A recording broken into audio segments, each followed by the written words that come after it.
প্রত্যেকটা বক্তব্যের প্রেক্ষিতে আরেকজনের বক্তব্য থাকতে পারে। আমি আমি আমি শেষ করি মাননীয় সদস্য, আপনার যখন টার্ন আসবে তখন আগের বক্তা যে বক্তব্য দিয়েছেন আপনি সেটাকে জাস্টিফাই করতে পারেন, সেটার এগেনস্টে যখন কথা বলার দরকার সেটাও করতে পারেন। So wait for your turn please. Thank you. মাননীয় স্পিকার,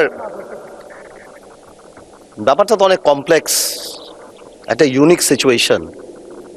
আমি আমার সম্মানিত বিরোধী দলের নেতাদের চোখে আবেগ দেখি, কথায় দেখি, তবে একটা জিনিস এটাও দেখি যে কেন জানি প্রথম থেকে আমাদেরকে জুলাইয়ের বিরুদ্ধে নিয়ে যাওয়ার একটা পায়তারা দেখতে পাচ্ছি।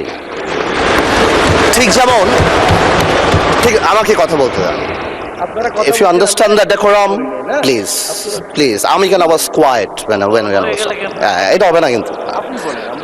তো আমাকে আওয়ামী লীগ সরকার মনে পড়ে যায় যে আমরা যদি কোনো কথা বলতাম যুদ্ধাপরাধের বিচার চায় না, আমরা বলতাম তেলের দাম কত, যুদ্ধাপরাধের বিচার চায় না। আমি অনেকখানি ওই অ্যাটিটিউডটা দেখতে পাচ্ছি।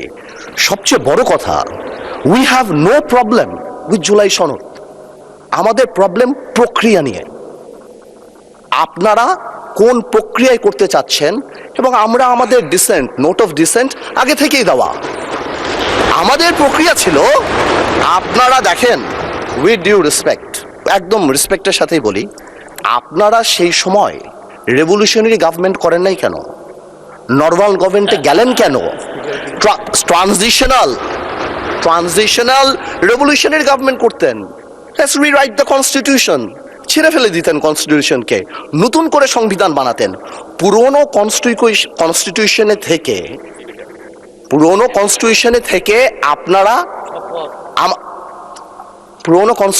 থেকে আপনারা সংবিধানকেই বাতিল করে দিতে যাচ্ছেন। এটা আসলে হয় না। It is unique. The revolution was unique, এর পরবর্তী government was unique, and what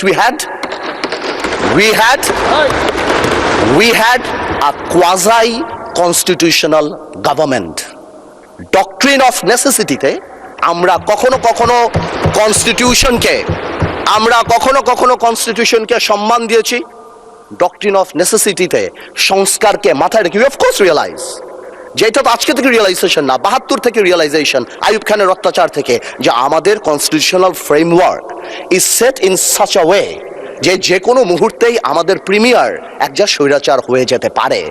সে কারণে তো কোনো পরিশোধ করা হয়েছিল। কিন্তু আজকেও সেটা আমরা দেখছি যে সেটা করতে যে দেখা গেছে রাষ্ট্রপতির ক্ষমতা কমাতে যে আমরা প্রধানমন্ত্রী বা ক্যাবিনেটের ক্ষমতা অনেকাংশে বাড়িয়ে দিয়েছি। দ্যাট ইজ দ্য ইস্যু, আর তো কিছু ছিল না। এই কারণেও বা আমরা আমাদের কনস্টিটিউশনাল ফ্রেমওয়ার্ক রিয়েলাইজ করেছি উই নিড চেঞ্জ। আমরা মনে করি, বাট আমরা আজকে এখানে, আমরা পলিটিশিয়ান, আমাদের মাথায় রাখতে হবে that we must mitigate the harshness of the relevant provisions of the Constitution.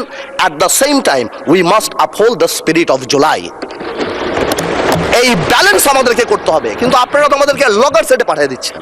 আপনার এখানে যারা বসা, আমার মাননীয় প্রধানমন্ত্রী কত বছর এক্সাইল, পাশে আমাদের মাননীয় এলজিআরডি মন্ত্রী কয়বার জেল খেটেছে, তার পাশে আমির খসরু সাহেব একসাথে জেলে ছিলাম, তার পাশে সালাউদ্দিন সাহেব কতদিন বিদেশে ছিল, এমন একটা ভাব, কত বছর বিদেশে ছিল। এখানে আমরা যারা আছি আমরা সবাই জুলাই যোদ্ধা। আপনাদের বিরোধী দলীয় সম্মানিত মাননীয় আমাদের যে বিরোধী দলীয় নেতা, উনি উনার ভাষায় এত সুন্দর করে আমাদেরকে রেকগনাইজ করেন, কিন্তু যখনই ফ্লোর আপনাদের হাতে চলে যায় আপনারা আমাকে অ্যাটাক করেন অ্যাজ ইফ আমরা জুলাইতে আমাদের কোনো কন্ট্রিবিউশনই নাই। একদিন এক ভাই দাঁড়িয়ে বলল, গতকালকে সম্মানিত সংসদ সদস্য দাঁড়িয়ে বলল যে আমাদের এখান থেকে বলা হয়েছে এই আন্দোলনের সাথে আমাদের সম্পৃক্ততা নাই। অফকোর্স আমরা এই কথা বলেছি, because it was politically correct. We never wanted to give it a political face. আমরা চাচ্ছিলাম ছাত্র আন্দোলন বা যেই কোটা আন্দোলন হচ্ছিল ওইভাবে যাক। আপনাদেরও আমরা যখন জেলখানায় ছিলাম, আমাদের সাথে আপনাদের মহাসচিব ছিল পরোয়ার সাহেব, আপনাদেরকে যখন ব্যান্ড করা হয়েছিল আপনারা তো কোনো কথা বলেন নাই। কেন বলেন নাই? বিকজ আপনারা ওই ইস্যু ডাইভার্ট করতে চান নাই। We wanted the fascist government to go and they left. It was a plan. ওইটা লিটারালি আপনারা ধরে বলছেন কি আমরা নাকি আন্দোলনে নাই। শুনেন, আপনারা 6 বলে 12 রান করেছেন, কিন্তু এর আগের 300 রান আমরা সবাই মিলে করেছি। সুতরাং আপনাদের একজন একটা কথা বলবেন, আরেকজন আপনারা আমাদেরকে লগর সেটে নিয়ে যাবেন, আমাদেরকে অ্যাটাক করবেন। আপনাদের কথা আজকে দেশবাসী বিভ্রান্ত।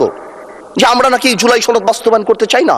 অফকোর্স উই ওয়ান্ট জুলাই সনদ, আমরা চাই এটা বাস্তবায়ন। প্রক্রিয়াটা কি? প্রক্রিয়া তো আপনারা ভুল করেছেন। আপনারা কেন সেই সময় ইন্টারিম গভর্নমেন্টে আপনারা সাপোর্ট করেন বা বলতেন যে এটা ট্রানজিশনাল রেভলিউশনারি গভর্নমেন্ট করা হোক, এটা একটা রেভলিউশনারি গভর্নমেন্ট করা হোক, কনস্টিটিউশনকে রিরাইট করা হোক। আপনারা কোথা থেকে নিয়ে আসছেন সংবিধান সংস্কার পরিষদ? What status it has? এটা কোথা থেকে আসছে?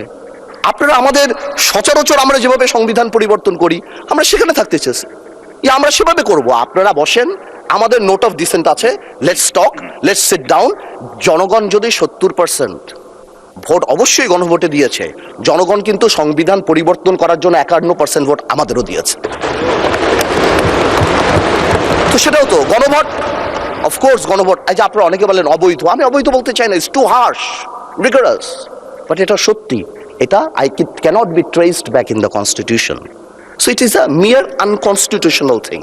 আপনারাই তো বলছেন অবৈধ, আমি তো ইলিগাল বলতে চাই না, বিকজ এই গণভোট আমরা চেয়েছি is a gesture of ours, যে we want to involve the people of the country, আমরা জনগণকে সম্পৃক্ত করতে চেয়েছি, এই কারণে আমরা গণভোটে রাজি হয়েছি, আমরা চেয়েছি।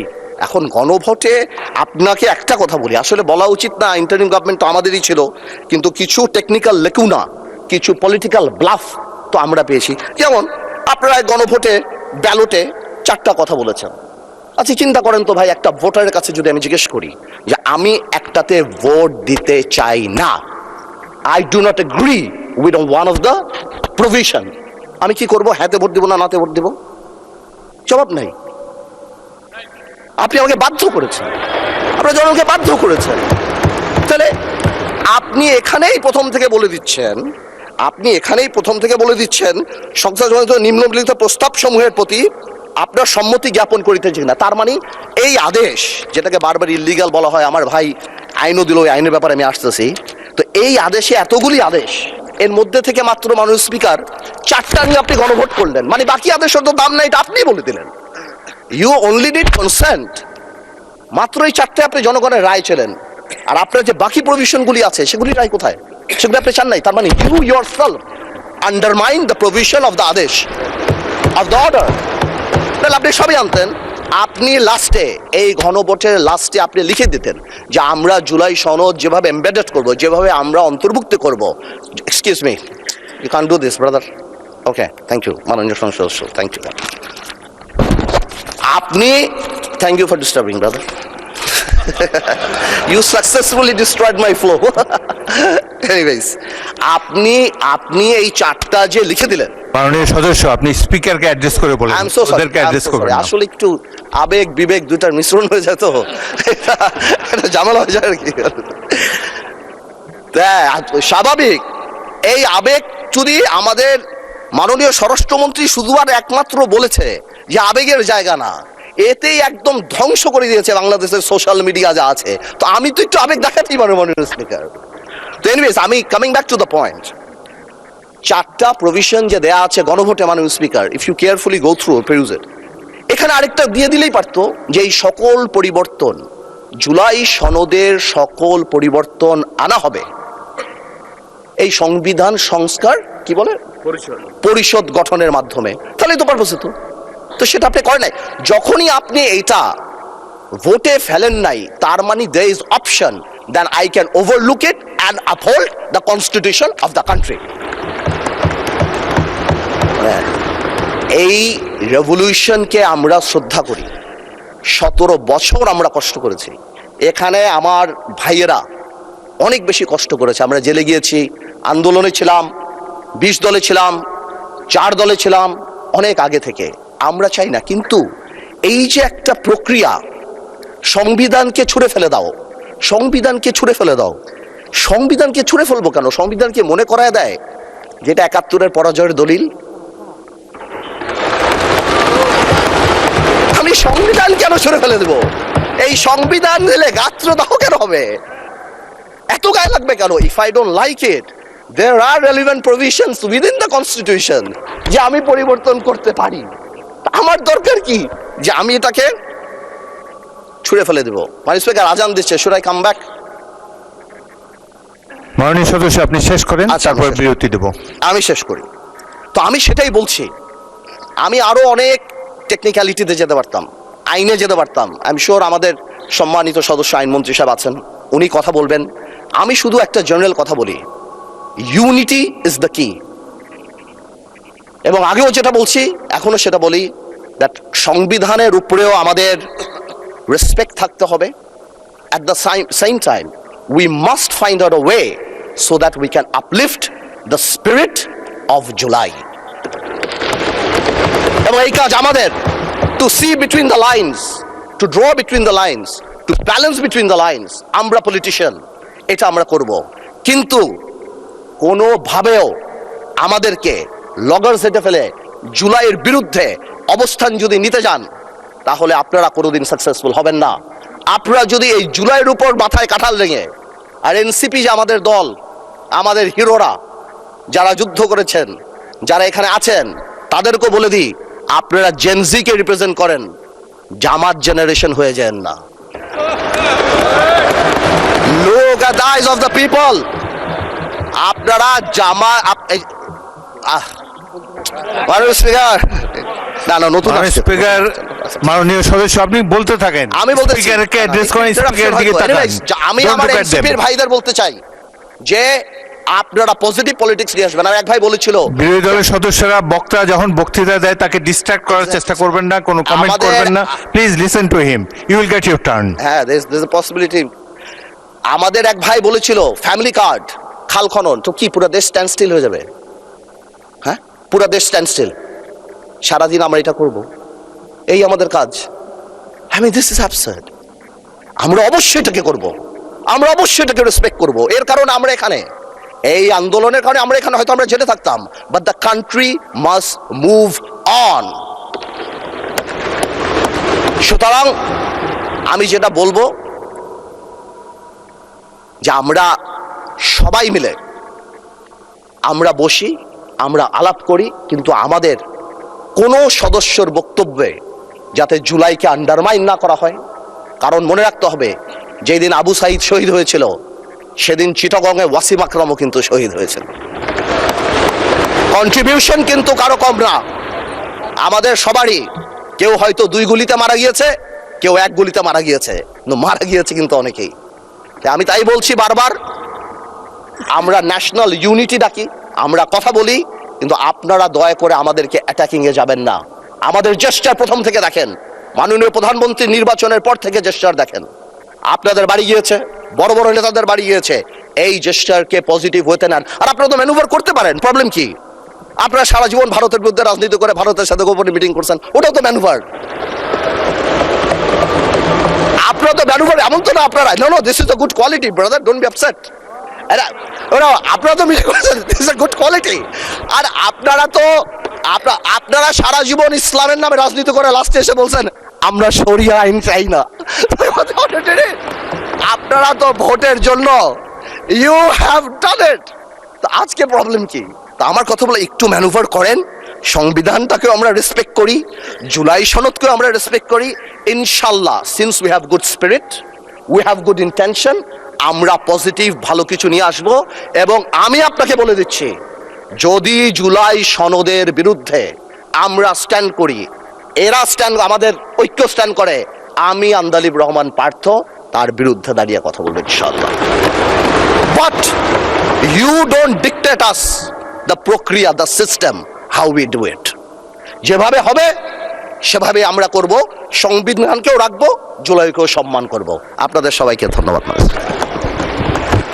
শেখ হাসিনার ফেরার যে কথা, একেবারে স্পেসিফিক ডিসেম্বরে ফেরার কথা রয়টার্সকে জানানোর পরে, রয়টার্স যখন একদিন আগে এটা নিয়ে খবর প্রকাশ করে, সেই খবরে তোলপাড় হয়ে গেল দেশ। এবং রয়টার্সের সেই খবরটাকে অবলম্বন করে সারা পৃথিবীর নানান গণমাধ্যম, শত শত গণমাধ্যম নিউজ করলো। এমনকি পাকিস্তানের একাধিক গণমাধ্যম এটা নিয়ে খবর করেছে, ভারতের শত শত গণমাধ্যম আছে তারা এটা নিয়ে খবর করেছে। ব্যক্তিগতভাবে আমার চোখে এই শতাধিক গণমাধ্যমের খবর পড়েছে।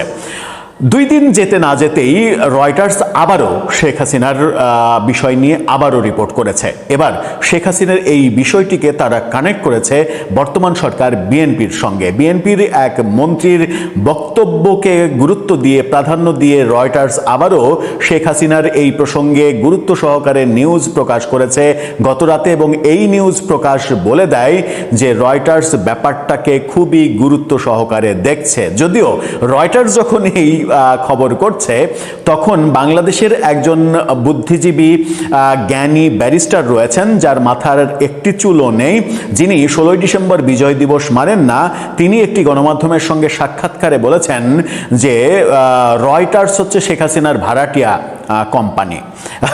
মানে রয়টার্স নাকি মানে এটা হচ্ছে কি বলবো যে বট গণমাধ্যম। মানে বাংলাদেশে বট আইডি আছে না ফেসবুকে, একটা ধর্মভিত্তিক দলের যে বট আইডির কথা বলা হয়, তিনি বলছেন রয়টার্স নাকি একটা বট গণমাধ্যম যারা প্রভাবিত হয়ে শেখ হাসিনার বাণী প্রচারের দায়িত্ব নিয়েছে। এখন পৃথিবীতে রয়টার্স যদি বট গণমাধ্যম হয়, অবশ্য তার মতো ব্যারিস্টারের এই কথা বলা ঠিক আছে, এটাতে আমি আশ্চর্য হইনি। কারণ মানে পাবনা হেমায়েতপুরে যারা থাকেন মানে একটা বিল্ডিংয়ের কয়েকটা কক্ষে যারা আবদ্ধ থাকেন, তালাবদ্ধ থাকেন, তারা বরং এই মানে ব্যারিস্টারের চাইতে অনেক বেশি জ্ঞানী হওয়ার কথা। এই ব্যারিস্টার তো বলতেই পারেন। আমরা দেখেছিলাম প্রফেসর ইউনূসের মেটিকুলাস প্রেস সেক্রেটারি, তিনি পর্যন্ত এর আগে যখন তারা শাসনে ছিল, যখন রয়টার্স শেখ হাসিনার প্রথম সাক্ষাৎকার প্রকাশ করেছিল, শেখ হাসিনা নিয়ে কথা বলেছিল, তখন সেটার সমালোচনা করে বলেছেন রয়টার্স নাকি নিরপেক্ষ গণমাধ্যমই না, মানে নিরপেক্ষভাবে তারা নিউজ করেনি। অথচ ওই প্রেস উইংয়ের প্রধান দুইজনই কিন্তু আন্তর্জাতিক গণমাধ্যমে কাজ করেছেন দীর্ঘ সময়। রয়টার্স আবার নতুন করে যখন এটা বলছে, তখন মাঝখানে বাংলাদেশের ব্লিটসের সম্পাদক সালাউদ্দিন শোয়েব চৌধুরী, তিনি এই প্রসঙ্গ নিয়ে এই 2 দিন আগেই রয়টার্সের ওই প্রতিবেদনের পরপরই যখন বাংলাদেশে গণমাধ্যমের উপরে এক ধরনের মানে কি বলবো শাসনের সুর শোনানো হলো সরকারের পক্ষ থেকে, যে শেখ হাসিনা ব্যাপারে কোনো নিউজ করা যাবে না, এরকম বক্তব্য প্রায় বলা হলো, তখন তিনি বলেছিলেন যে এখন যদি রয়টার্স নিউজ করে যে শেখ হাসিনার খবর প্রকাশ করার জন্য বাংলাদেশ সরকার গণমাধ্যমের উপরে চাপ প্রয়োগ করছে যে এই খবর প্রকাশ করা যাবে না, এবং সেই খবর আন্তর্জাতিক পর্যায়ে চলে গেলে সরকারের ভাবমূর্তি কোথায় যাবে। অনেক দিক থেকে অনেকেই এই সব আলোচনায়, নেগেটিভ পজিটিভ এসব আলোচনায় অংশ নিচ্ছেন। চলুন দ্বিতীয়বারের মতো 2 দিনের মাথায় দ্বিতীয়বারের মতো আবার শেখ হাসিনাকে শিরোনাম